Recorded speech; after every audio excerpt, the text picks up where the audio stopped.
दोस्तों नमस्कार। कुछ समय पहले हमने एक वीडियो बनाया था, आप लोगों को बताया था कि वैकल्पिक विषय क्यों हट जाने चाहिए। और आज कट ऑफ आने के बाद आपको ये चीज़ समझ में आ गई होगी कि क्यों वैकल्पिक विषय हटने चाहिए। उसका कारण ये है कि ये दो पार्ट में डिवाइड करके आप देख सकते हो। ये पूरा रिजल्ट दो भागों में आया है। एक 80% छात्रों के लिए है जो अंतिम रूप से सफल हुए हैं, वो 20% के आसपास है। और दूसरा है 20% छात्रों का जो साइंस वाले हैं, साइंस ग्रुप के हैं, केमिस्ट्री, मैथ, मैकेनिकल इंजीनियरिंग और अन्य इंजीनियरिंग के जो विषय हैं उसके साथ जिन्होंने दिया, ठीक है, या फिर बहुत ज़्यादा स्कोरिंग जो विषय होते हैं संस्कृत जैसे, उससे जो जो लोग दिए हैं 20% वो सब आते हैं। और स्केलिंग न होने के कारण जो है इनका रिजल्ट में सफलता दर 80% रही है। तो 80% लोग 20% रिजल्ट में हैं, ये 20% लोग 80% हैं रिजल्ट में। और न सिर्फ 80% योगदान है इनका रिजल्ट में, सहभागिता है इनकी, बल्कि इस 80% में भी मैक्सिमम लोग टॉपर्स हैं, जो टॉप लिस्ट में, टॉप 50 में है, टॉप 100 में है। और ये 2018 का जो रिजल्ट आया था, कमोवेश वही स्थिति 2019 और 2020 में, या कह दें कि उससे भी भयावह स्थिति आप देख सकते हैं मानविकी विषयों के लिए। आप कुछ भी करके 200 से 250 अंक से ज़्यादा नहीं पा, मैक्सिमम 250 या 260 वहीं आसपास रह जा रहे हैं। मानविकी विषयों में बहुत अच्छा कर रहे हैं तब। और केमिस्ट्री में मैंने रिजल्ट भी आपको दे दिया। विश्लेषण क्या करें अब, मैंने सोचा था कट ऑफ विश्लेषण करेंगे, कौन सा वैकल्पिक विषय लें, कौन सा छोड़ें। अभी तो कोई मतलब ही नहीं रह गया विश्लेषण का, जहाँ पे इतना बड़ा डिस्क्रिमिनेशन, इतना बड़ा अंतर पैदा हो जा रहा है, इतना बड़ा भेदभाव हो रहा हो मानविकी विषयों और साइंस के विषयों में। अब बात यह है कि मानविकी वाले अब जाकर इस स्टेज में आकर साइंस नहीं पढ़ सकते हैं, जबकि साइंस वाले तो साइंस भी पढ़ सकते हैं, मानविकी भी पढ़ सकते हैं, तो जीएस में भी ठीक ठाक स्कोर कर लेते हैं। लेकिन आपने देखा होगा काफ़ी लोग ऐसे हैं जो मानविकी वाले रिजल्ट से बाहर हैं, या इंटरव्यू दिया फिर बाहर हो गए।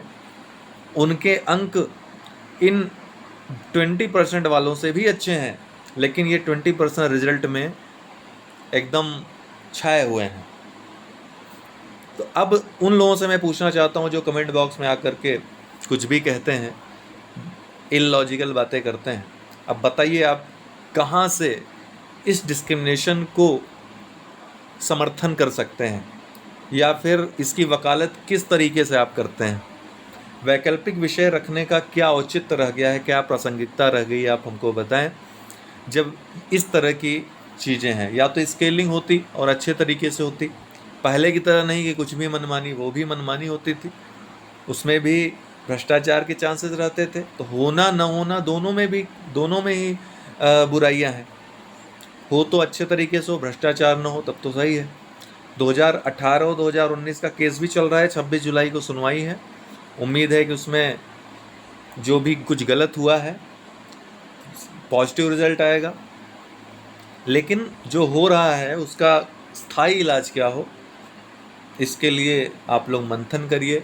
तमाम फेसबुक ग्रुप्स हैं, जय हो स्टडी ग्रुप है हमारा, सिविल मंथन है कौशल जी का, और भी तमाम ग्रुप्स हैं, वहाँ चर्चा करें।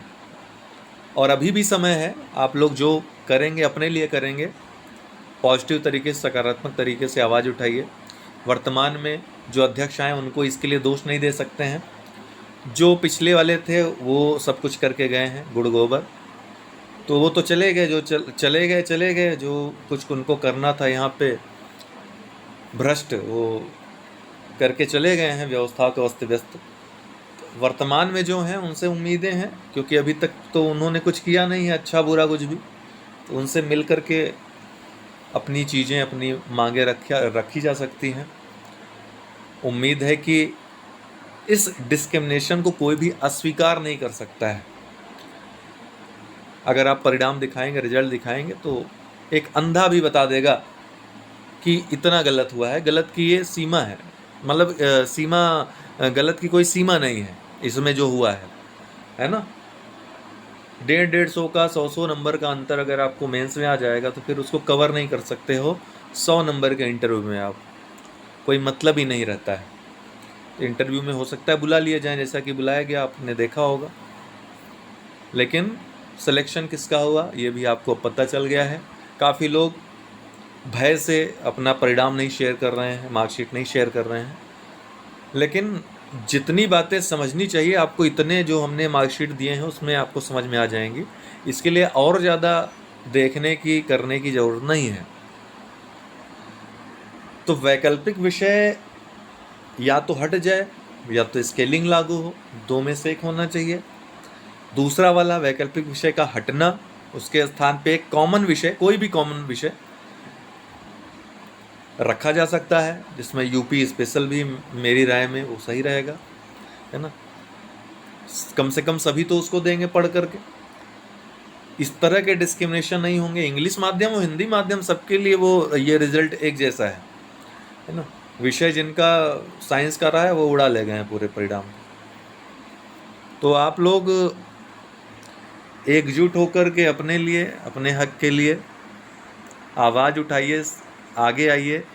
बिहार पीसीएस में भी कमोवेश यही स्थिति देखने को मिली है। वहाँ के लोग इस मामले में आवाज़ भी उठाए हैं। अभी यहाँ भी आपको सबूत मिल गया है, साक्ष्य मिल गया है, इसके आधार पे आप अपनी डिमांड रख सकते हैं, एक साथ मेल कर सकते हैं। इसके लिए अगर कुछ योजना बनती है तो आप लोगों को अवगत करा दिया जाएगा।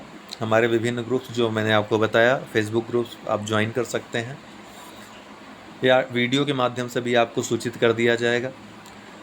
तो जो भी करिए अपने लिए, अपने भविष्य के लिए करिए। हमारे लिए, अन्य किसी के लिए नहीं कर रहे हैं। जो कर रहे हैं अपने लिए कर रहे हैं। और साइंस वाले जो छात्र हैं वो भी इसको समझें। ये गलत होता है। महाभारत की किंवदंती आपको याद होगी कि कर्ण के पास एक एक्स्ट्रा पावर थी, कवच और कुंडल। उसके रहते अर्जुन के साथ प्रतिद्वंदिता बेईमानी होती, क्योंकि अर्जुन उनको हरा नहीं सकता था कभी भी। तो कवच कुंडल उन्होंने दान दिया, और इसलिए उसके बाद भी खुश थे, प्रसन्न थे कि अब अर्जुन के साथ जो उनका प्रतियोगिता जो उनकी होगी उस पर कोई उंगली नहीं उठाएगा कि इनके पास दैवी शक्ति थी, एक्स्ट्रा शक्ति थी। तो ये समझिए साइंस वालों, केमिस्ट्री वालों, कि आपके पास एक एक्स्ट्रा पावर है, दैवी शक्ति है, और इसका त्याग करके ही आप अपनी जो क्षमता है, अपनी योग्यता को साबित कर सकते हैं। ठीक है,